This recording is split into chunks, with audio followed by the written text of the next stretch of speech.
Once again, Poppy is glad her daughter is dead. Recap. On today's The Bold and the Beautiful recap, Sheila grieves the loss of her granddaughter. Deacon and Sheila are discussing Luna at their place. Sheila says she and Lee thought they could help redeem Luna, but Deacon notes it was never possible. Sheila notes some folks said she could never change. Deacon supports his wife saying she and Luna are not the same. True, Sheila has done much worse. Sheila gets all her beloved is saying. She knows every horrible thing Luna did, but she was still her granddaughter and is so sad she is gone, but is she really? Deacon is upset for Sheila but can't grieve Luna. He says karma is a bitch that finally caught up with her. Once again, Poppy is glad her daughter is dead on The Bold and the Beautiful. Lee, Luna, Taylor, Steffi and Finn are at the beach house. Lee is disgusted by her sister's lack of remorse for her own daughter's death.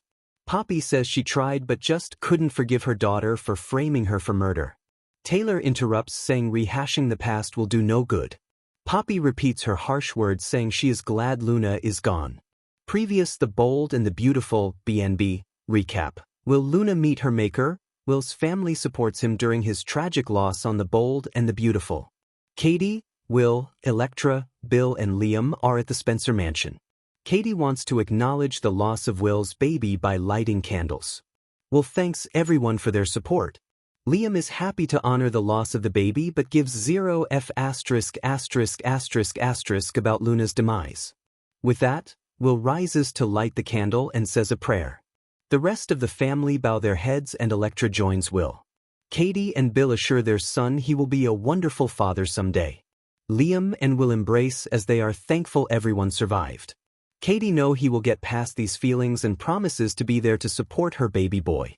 What did you think of today's episode? Sound off in the comments and watch the video clip below. Keep checking back for the latest The Bold and the Beautiful recaps. This story was originally reported by Daytime Confidential on November 21, 2025, where it first appeared in the Bold and the Beautiful section. Add Daytime Confidential as a preferred source by clicking here.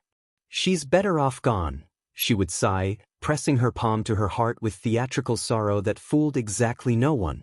In Willowbend, a sleepy town with a single main street and a gossip mill powered by caffeine and boredom, this line had become a kind of seasonal chorus. Whenever summer ended and the fog rolled in. Whenever someone reported seeing strange lights on the old highway. And especially whenever the anniversary of the incident approached. But this year, the words carried a different weight. Because this year, people were seeing her daughter again. Alive. Or dead. Or something disturbingly in between. The daughter nobody was allowed to miss. Tara Mendel had been 17 when she died, or vanished, depending on whether you believe the police, tragic accident, unstable cliffside, or the town. Girl finally ran away from the mother-shaped prison she lived in. Officially, Tara's body was unrecoverable, but Poppy insisted on a closed casket funeral anyway. It was mahogany, expensive, and weighed far less than a coffin containing an actual teenager should. The pastor delivering the eulogy had paused noticeably when he tried to lift it. Still, Poppy performed her grief flawlessly. She wore black. She fainted dramatically.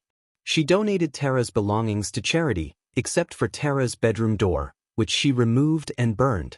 She won't need it, she had muttered, eyes glazed. She won't be coming back. But now she had. A glimmer in the woods. The sightings began in late September. First it was teenagers, because of course it was teenagers. Shaky phone footage of a girl wandering near the old quarry, barefoot, pale, wearing what looked like Tara's favorite blue hoodie. Every time someone zoomed in, the image pixelated into nothing unsettling enough to go viral, but strange enough to make everyone whisper. Then came Mrs. Halpern, the retired botanist who walked her schnauzers every dawn. She swore she saw Tara standing on the footbridge over Willow Creek. She looked right at me, Mrs. Halpern insisted, and her eyes were wrong. Like she wanted to say something but couldn't remember how. By the fourth sighting, Willowbend's rumor engine roared loud enough to drown out the hum of regular life. Poppy, of course, took a very different approach. Whenever someone asked if she'd heard about the sightings, she'd give her familiar, infuriating little sigh. Well, once again I suppose I must say it, I'm glad my daughter is dead. Why was Poppy glad? If it had been anyone else, people might have considered the statement monstrous. But Poppy Mendel was Poppy Mendel. She had raised Tara the way a potter shapes clay, with pressure, heat, and the occasional destructive collapse. She demanded perfection, perfect grades, perfect posture, perfect silence. Tara had been gifted, painfully so, but Poppy saw brilliance as an unfinished product, one that needed sanding down until it gleamed.